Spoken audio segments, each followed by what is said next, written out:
Hello viewers, அனைவருக்கும் வணக்கம். இந்த வீடியோவில் ரெண்டே பொருளை வச்சு குல்ஃபி எப்படி செய்கிறதுன்னு பார்க்கலாம். அதுக்கு நான் 2 கப் அளவுக்கு பால் எடுத்துருக்கிறேன். 2 கப்னா 500 ml வர அளவுக்கு, 1/2 லிட்டர் வர அளவுக்கு பால் எடுத்துருக்கிறேன். முதல்ல பாலை ஹை ஹீட்டில் விட்டுட்டு கொதிக்க விடுங்க. அது பொங்கி வந்ததுக்கப்புறம் ஹீட்டோட லெவலை குறைச்சிட்டு லோ லெவலுக்கு குறைச்சிட்டு அதை கிளறிட்டே இருங்க.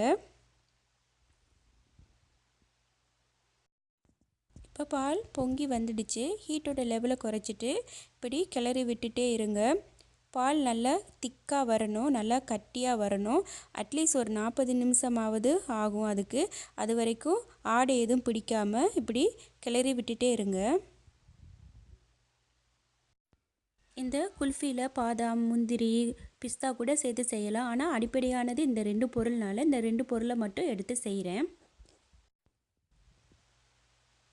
1/2 மணி நேரத்துக்கு பிறகு 1/4 கப் அளவுக்கு சீனியை சேர்த்துட்டு சீனி நல்லா கரையிற வரைக்கும் ஒரு 10 நிமிஷத்துக்கு கிளறி விட்டுட்டே இருங்க. இப்போ பால் ரெடி ஆயிடுச்சு.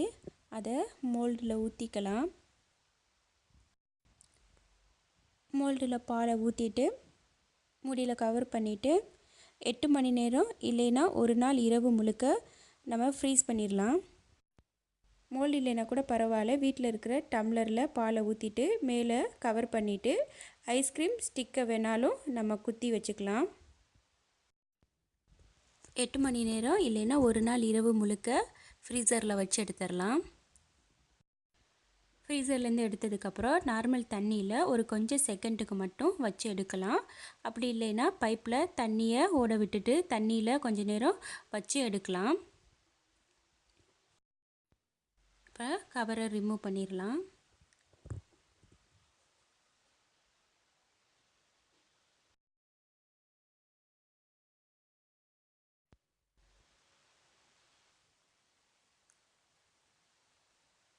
பாருங்கள் குல்ஃபி எவ்வளோ அழகாக வந்திருக்குன்னு.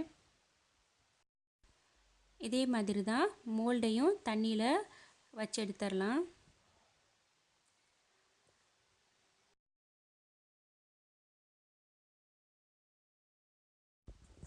ரொம்ப சுலபமாக செய்யக்கூடிய குல்ஃபி ரெடி ஆகிடுச்சு. நீங்களும் உங்கள் வீட்டில் செஞ்சு பாருங்கள்.